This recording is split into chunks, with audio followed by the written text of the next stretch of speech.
Bueno, pues hablemos de un dictador latinoamericano, ese macho, general supremo, que es la demolición de un mito en el otoño del patriarca del genial Gabriel García Márquez. Mira, es una novela que enfoca el pasado, pero que narra desde el presente hacia el futuro, y ese presente que está inserto en la mirada del narrador. Pero aquí el colmo de los colmos es que ese presente sigue siendo el presente, la violencia de hoy, que es lo que no hemos podido erradicar, bueno, entre muchísimas otras cosas, ¿eh? O sea que al leer la novela, pues tenemos como la sensación de transitar, no un pasado que merece ser rescatado, ni siquiera un presente que vemos rescatado, sino más bien estamos en un presente y seguimos estando en el presente, igual que en la novela, de delirio, el delirio de la violencia. Bueno, mire, no se trata de entender el pasado, sino de comprender que el presente es la repetición del pasado.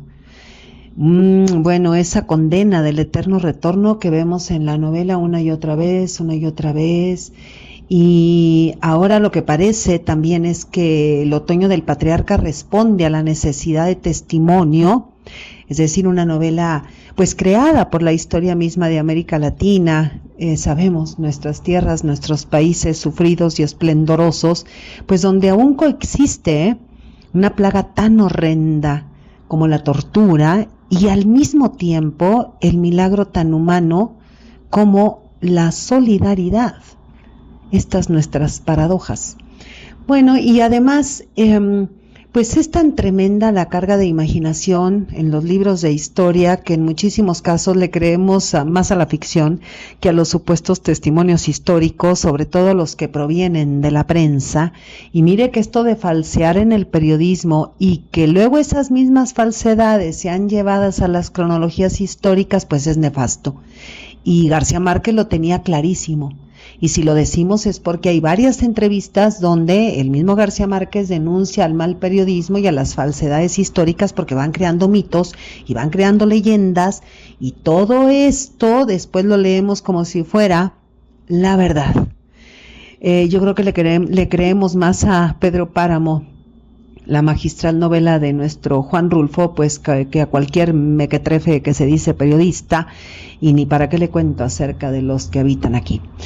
Pero bueno, estamos en el otoño del patriarca, que es como la apertura a un nuevo rumbo, porque pues con esta novela García Márquez se autoexilió de su amado, de su maravilloso, de su mágico y su fantástico Macondo, y se va a encarar con un tema muy complejo, que es cómo armar la figura, pero con las figuras de los dictadores, ¿no? Un dictador monstruo envejecido que gobierna. Pero en esta novela García Márquez no se pone a experimentar con elementos mágicos, sino que incorpora a su estilo pues recursos que antes no había usado, la falta o escasez de puntuación, el punto de vista móvil, la polifonía, pues una estructura no lineal, el uso magistral del monólogo colectivo, es decir, el narrador plural, un lenguaje torrencial y poético que no nos deja respirar. Vemos la yuxtaposición del tiempo, eso que decíamos de la estructura no lineal, bueno, una estructura collage, eso que decíamos del punto de vista móvil, vemos la multiplicidad de puntos de vista, donde vemos cómo las pequeñas tramas, las pequeñas historias, ¿no?, se van entrelazando sin una cronología clara y va creando un efecto pues de simbolismo mítico, pues para abordar la figura del dictador latinoamericano. Y mire, la obra también parece como un expediente judicial, como un proceso de investigación, donde se van analizando los hechos desde diferentes ángulos, y esto pues dificulta la distinción de una única verdad, pues como pasa en la realidad. Y también es magistral cómo usa García Márquez el estilo indirecto libre, porque va integrando los pensamientos y los discursos de los múltiples personajes, los integra, ¿no?, en la voz del narrador, va eliminando, bueno, no va eliminando, más bien elimina, ¿no?, las marcas del diálogo, va creando una especie de monólogo múltiple que fusiona las voces de la colectividad, del pueblo. Estas voces, que son las más importantes en la novela, las mezcla con las del dictador. Y esta técnica, junto con la falta de puntuación y las frases tan extensas, pues genera un torrente de palabras, ¿no?, que refleja la realidad caótica de las dictaduras, y no solamente las dictaduras, ¿no?, porque bueno, ¿qué no será una dictadura? Y difumina la voz del narrador con la de los personajes. Y bueno, sin duda es una narrativa compleja y además una narrativa que exige la participación del lector, de la lectora, porque cuando leemos la novela, pues si queremos realmente entender, obligadamente tenemos que construir el sentido. Es decir, ir relacionando las palabras con los pensamientos de los personajes. Y es un texto muy, muy desafiante, ¿eh? Porque aquí tenemos a un nuevo García Márquez en muchos aspectos.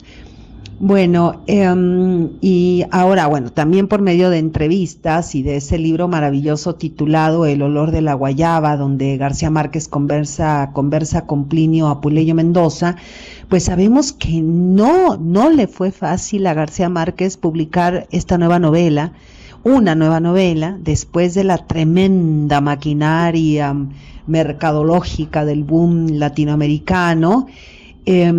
Y mire qué difícil publicar después de un éxito avasallante como el éxito que tuvo 100 años de soledad. Imagine usted, pues cómo volver a cosechar parecidos o mayores elogios que los que logró 100 años de soledad. Mire, porque los críticos siempre están a la espera de un nuevo título, pero mire, con las garras pero bien afiladas. Y bueno, parece que la crítica, y eso de parece es un decir, siempre está como a la espera del derrumbe de un escritor. Incluso después de Rayuela, a todo lo que publicó Cortázar lo destrozaron. Y bueno, nos parece también que de aquí proviene el silencio de Juan Rulfo, que después de su magnífico Pedro Páramo no le dio el gusto a la crítica de ser destrozado, ¿eh? Dijo, mejor aquí me quedo, porque da miedo el éxito, es como una amenaza. Bueno, creo que lo primero a reconocer en García Márquez es la valentía de haber escrito otra ambiciosa novela después de 100 años de soledad. Y a mí me parece muy injusto compararlas. Mire, las dos novelas son excepcionales, cada una en lo suyo, en su momento histórico, con los efectos de su recepción. Entonces, pues vemos que el patriarca de García Márquez es casi una bestia apocalíptica, un déspota de origen muy, muy oscuro, es una hipérbole, ¿no?, una exageración, ¿no?, paternalista, de ahí patriarca. Incluso lo maldito no le disminuye, no se le disminuye ni en su relación con los únicos tres seres que aparentemente lo conmueven, es decir, su madre, Bendición Alvarado, su amor irrealizado con Manuela Sánchez, su amor realizado con Leticia Nazareno, porque mire, la santa civil Bendición Alvarado, pues más que una madre es como una socia. La etérea Manuela, que decide esfumarse en pleno eclipse de sol, pues le alimenta el rencor tremendamente, lo hace más vil. Y bueno, es que el despecho mueve a la crueldad. Y hasta el acto de amor con Leticia Nazareno, la exnovicia, el dictador lo va a convertir en una especie de acto escatológico. Y más que un personaje, ¿no?, este patriarca, este dictador, esto que aparentemente quiso ser caudillo, ¿no?, más que un personaje, parece que es una idea feroz, porque solo como idea puede un individuo, así sea un tirano, llegar a ser tan tremendamente autodestructivo y destructivo.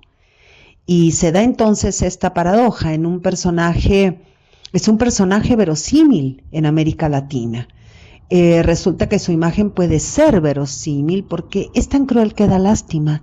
Y si le creemos a García Márquez es porque hicimos creíble que Remedios la Bella se elevara al cielo. O sea que toda la credibilidad que García Márquez conquistó con 100 años de soledad, mire, esa credibilidad que cosechó, la usa en el otoño del patriarca, y le creemos cuando trae a la mesa de los conspiradores el cadáver del general de división Rodrigo de Aguilar, su compadre.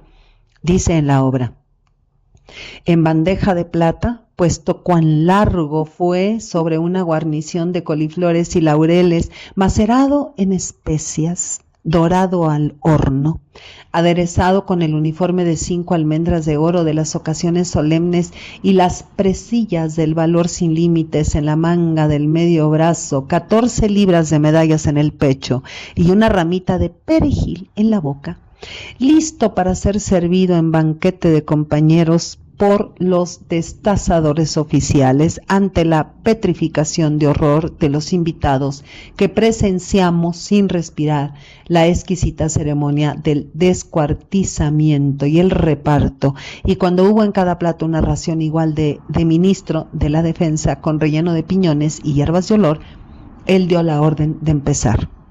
Buen provecho, señores. Y mire que es magistral este cierre de la tercera parte o capítulo o círculo, porque hay una violencia tremenda, hay una violencia feroz, descomunal en esta parte, casi pantagruélica. ¿Y sabe por qué le creemos? Pues miremos un 2 de octubre, miremos los 43 de Ayotzinapa, las fosas comunes, las narcofosas, los feminicidios, las muertas de Juárez, el incendio de la guardería ABC, y para qué le sigo contando lo que usted ya sabe. Entonces quizás sintamos que haber imaginado esa rotunda exageración sin duda no es un lujo narrativo y no es una retórica. Y eso que solo así de pasadita nos referimos a hechos aberrantes que han sucedido aquí. Si los hechos violentos los extendemos del río Bravo hasta la Patagonia, África, Gaza, pues mire que ni la imaginación sería suficiente para tanto horror. Y la pregunta sería, y quizá está de sobra formular la pregunta, si el otoño del patriarca merece o no un certificado de verosimilitud, una obra enorme que no tiene tiempos muertos, que va de lo esencial a lo esencial. ¿Y sabe por qué? Porque García Márquez usa la técnica del cuento. En el cuento todito es esencial, en la novela no, porque se supone que la novela sí debe tener tiempos muertos, o sea, periodos de descanso, pues para que el lector o la lectora por lo menos respiremos, porque en el otoño del patriarca no respiramos. Parece que andamos en una cuerda tendida sobre un abismo, no se nos puede ir una sola palabra, no hay un solo momento en el que podamos distraernos o mirar al cielo, madre mía, o tener alguna esperanza o pretender que algo va a dejar de pasar, porque dentro de la novela el tiempo es eterno, una infinitud que no empieza en la infancia, sino en la vejez, una vejez eterna. Y al mismo tiempo, es decir, paradójicamente, parece que la novela no se mueve, porque las repeticiones, las reiteraciones congelan el porvenir, es como una infinitud sin progresión, o sin el progreso de nuestros pueblos. Una novela sin realismo mágico y sí con muchísimo de lo real maravilloso, o sea que la maravilla es la propia realidad del continente americano, es decir, no lo podemos creer. Maravilla en el sentido en que nuestras realidades están fincadas en mitos, en eventos reales que escapan de la lógica, porque es tremendo el peso de las creencias populares. El pueblo mira lo que quiere mirar, y eso no quiere decir que sea la verdad. Además, en el otoño del patriarca, todo el peso de lo político recae en la ironía, casi en el sentido del humor. Bueno, una ironía trágica y un humor casi macabro. Además, no existe en la literatura un poderoso más solo que el patriarca de El Otoño, un déspota no ilustrado, el único en la literatura, aparentemente, que será como si dijéramos civilización y barbarie, ¿no? Un bárbaro no ilustrado, porque ha habido en la realidad o en la historia, pues, bárbaros ilustrados. Este no tiene nadita, pero nadita de cultura, nadita, que reitera y pues reitera, nadie se mueva, nadie respire, nadie viva sin mi permiso y sobre todo sin el permiso de los militares que me dan permiso. Todo un tema, Y paradójicamente que también los militares me pidan permiso sobre el permiso que me dan. Un dictador del pasado, en un juicio sobre el presente y sobre poner también como en tela de juicio qué futuro nos espera.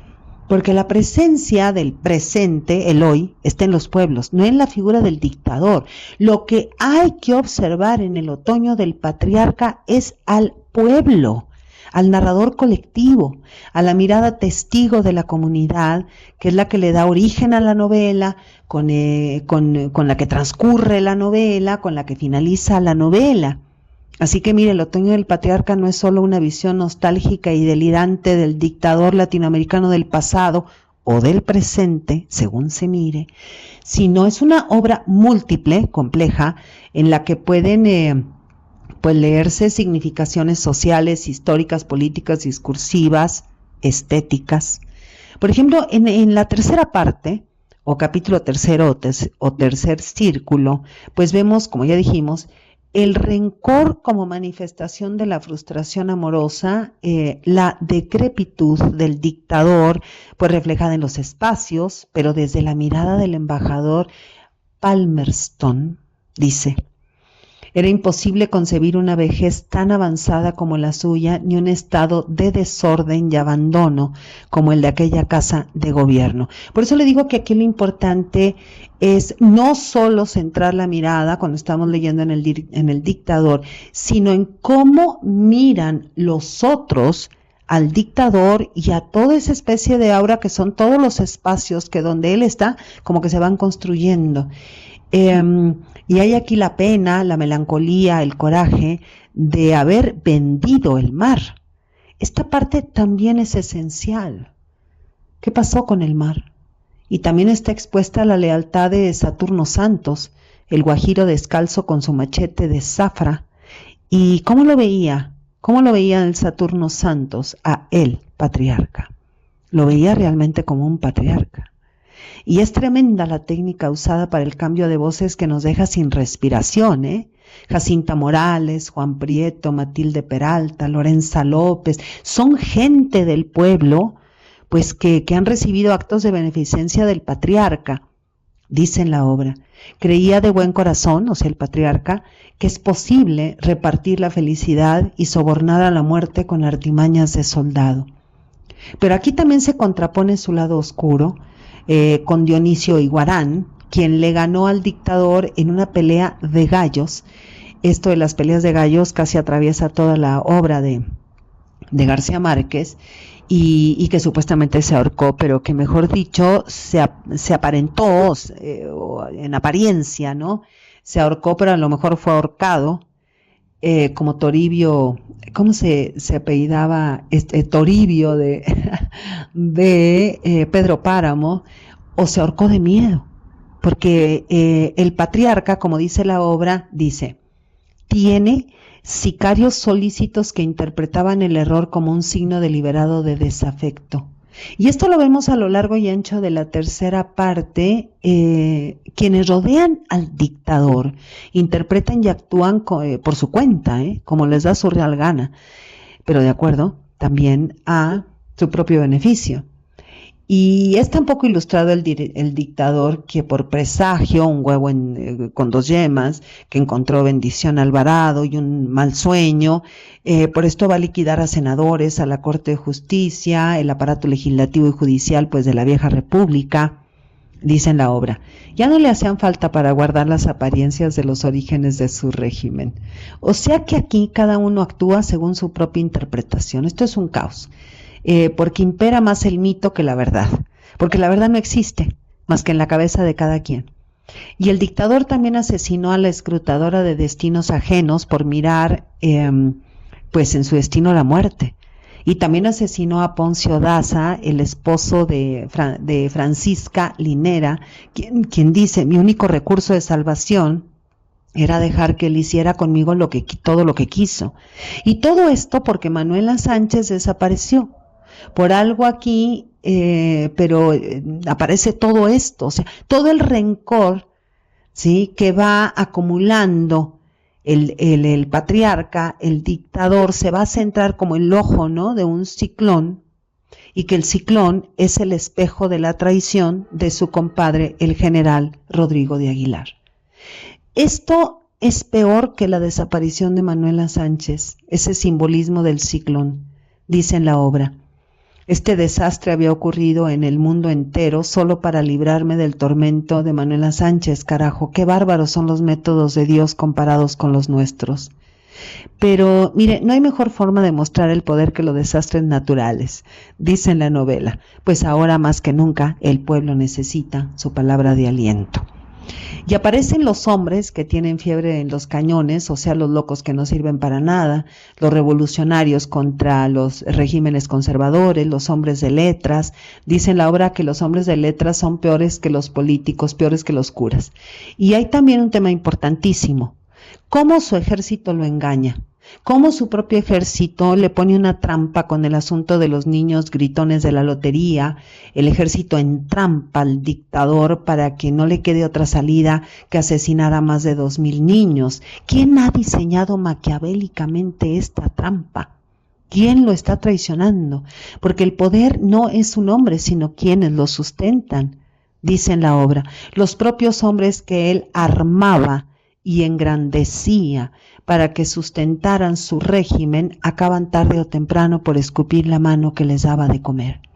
Por eso el patriarca aceptó la ocupación de los infantes de marina, porque creyó que estos infantes de marina, extranjeros, güeritos, gringuitos, pues les iban a quitar lo salvaje, pero eso le costó el mar, ¿sí? Tuvo que vender el mar a cambio de esto. Alguien también promovió el alzamiento del cuartel del Conde, que el dictador disolvió pues con una especie de caballo de Troya, que era más bien una carreta de mulas lechera, ¿no?, que llevaba escondidos 6 toneles de dinamita, y bueno, a los que quedaron vivos ahí en el cuartel pues los fusilaron. Pura carne de cañón del mérito traidor. El mismito que lucubró el atentado del falso leproso, pero resulta que así como el gallero Dioniso, pues no le podía ganar, así tampoco en el dominó. Y el que el traidor le haya ganado, haya cerrado descaradamente la partida, el general Rodrigo de Aguilar, ¿se da usted cuenta? Cierra la partida quien simbólicamente detenta el poder, el que quería asesinarlo y aparentar que había sido internado en un asilo de ancianos, el general Rodrigo de Aguilar, el más cercano de sus hombres, su compadre, lo traicionó y su cuerpo fue cocinado y servido en cachititos a la guardia personal. Dice en la novela, el general Rodrigo de Aguilar había logrado establecer otro sistema de poder dentro del poder tan dilatado y fructífero como el mío, y no contento con eso, había promovido en la sombra la insurrección del cuartel del Conde con la complicidad y la asistencia sin reservas del embajador Norton, su compinche de putas holandesas, su maestro de esgrima, que había pasado la munición de contrabando en barriles de bacalao de Noruega amparados por la franquicia diplomática, mientras me embalsamaba en la mesa de dominó con las velas de incienso de que no había gobierno más amigo ni más justo y ejemplar que el mío. Y eran también ellos quienes habían puesto el revólver en la mano del falso leproso junto con otros 50,000 pesos en billetes cortados por la mitad que encontramos enterrados en la casa del agresor y cuyas otras mitades le serían entregadas después del crimen por mi propio compadre de toda la vida. Madre, mire qué vaina tan amarga. Bueno, qué soledad tan grande la de mi general, ¿verdad? En este momento solo le queda a su madre, la presencia reiterativa e ineludible de Bendición Alvarado, porque en ella se gesta el principio, así como dice Aristóteles en su Poética, iniciemos por el principio, porque Bendición Alvarado, la madre, acompaña al dictador eternamente, todos a su alrededor necesariamente desaparecen, víctimas de los mecanismos que rigen ese vasto reino de pesadumbre, dominado por el patriarca. Todos terminan por esfumarse, incluso pues de la propia memoria del protagonista, excepto Bendición Alvarado, porque Bendición Alvarado prolonga su existencia más allá de su propia muerte, Su cadáver incorrupto, su canonización por decreto, lo prueban, y en medio de hechos tan terribles o de algarabía, irrumpe la presencia de Bendición Alvarado. Dice en la novela, colgaba una hamaca en el patio de la mansión de los suburbios donde vivía su madre Bendición Alvarado y hacía la siesta a la sombra de los tamarindos. La patria es lo mejor que se ha inventado, madre, suspiraba. pero nunca esperaba la réplica de la única persona en el mundo que se atrevió a reprenderlo por el olor a cebollas rancias de sus axilas. Y también en situaciones de desconcierto está la madre, dice el dictador, pensando, madre mía, bendición Alvarado, si supieras que ya no puedo con el mundo, que quisiera largarme, pero no sé dónde, madre, lejos de tanto entuerto. En momentos de asombro, de estupefacción o de rabia, como sucede pues cuando es testigo, ¿no?, de los estragos que acarrea su primera muerte, ¿se acuerdan? La muerte falsa. Entonces dice, la de Patricia Aragonés, dice el dictador, vio más infamias y más ingratitud de cuantas había visto y llorado mis ojos desde mi nacimiento, madre. Vio a sus viudas felices, madre. Mira cómo me han puesto, decía, sintiendo en carne propia la ignominia de los escupitajos. Y vemos cómo está todo lo que él va viendo, ¿no? Cómo la gente se alegra con su muerte, con su falsa muerte, y cómo la gente lo traiciona y lo traiciona. Pero aquí la cuestión no es si es el dictador, sino más bien están traicionando a su benefactor, al patriarca. Y resulta que de repente alguien que el pueblo mira como benefactor, después lo ve como dictador. Entonces ahí, ¿qué pasa con el pueblo? Eso es en donde nosotros tenemos como lectores, como lectoras, que poner el foco, que poner la atención, cómo el pueblo cambia, ¿no?, de punto de vista, pero en sí mismo. Sí, a veces es esto y a veces es lo otro, ¿no? Entonces, ¿por qué de repente cambiamos de manera de pensar acerca de un tipo de gobierno? Y bueno, también en instantes de júbilo y alegría, ¿no?, dice el dictador, dice el dictador, mire, pues qué buenas vainas, madre, decía, una sirena viva en un acuario. También lo vemos en los minutos de exaltación, de placer, de nostalgia, cuando dice, en el asombro de su asombro, de madre mía, bendición Alvarado, ¿cómo es posible haber vivido tantos años sin conocer este tormento? Lloraba. El estruendo sísmico de los aplausos que él aprobaba en la sombra, pensando, madre mía, bendición Alvarado, eso sí es un desfile. Pensando, madre mía, bendición Alvarado, ¿qué fue de mi ciudad? Mi olor a mierda, madre, ¿qué pasaba en el mundo? Y también cuando necesitaba, pues, como fuerzas, ¿no?, para afrontar, pues, lo que él consideraba como obstáculos casi insuperables o protección para él. Bueno, cuando le era imprescindible, ¿no?, contar con la luz de la madre, la inspiración para vengarse, o simplemente para entender la realidad. Es decir, el patriarca todo necesita compartirlo con su madre. La madre es como defensa y protección, pues, del universo del patriarca, es una santa, una virgen, patrona de la nación, curadora de los enfermos, maestra de los pájaros, pintadora de pájaros. Dice en la novela, madre mía, bendición Alvarado, asísteme, no me dejes de tu mano, madre. Madre mía, bendición Alvarado, ilumíname con tus luces más sabias. Madre mía, bendición Alvarado, de mis buenos tiempos, asísteme, mírame cómo estoy sin el amparo de tu manto. Y bueno, como ya se dijo, ¿no?, en el podcast anterior, pues en la madre cae todo el peso de un patriarca sin padre, un macho bastardo, el padre de la patria, el jefe de una gran familia, su nación. Yo soy yo. Es la figura del dictador, del bastardo que vivió su vida aferrado a la imagen de la madre, de esa madre casi virgen, casi santa, pero que no le dio una identidad. Y a cambio de esa identidad le da el destino. Madre mía, bendición Alvarado, de mi destino. Y bueno, pero es la cercanía de la muerte la que lo llevará a buscar una identidad, pero nadie encuentra lo que no se tiene, lo que nunca existió. Y escuchamos al patriarca decir, ¿quién carajo soy yo que me siento como si me hubieran volteado al revés la luz de los espejos? Bueno, El otoño del patriarca es sin duda una obra pluridimensional. Mire, es una exploración y recuperación, pues, de la historia de nuestro continente, de la América Latina.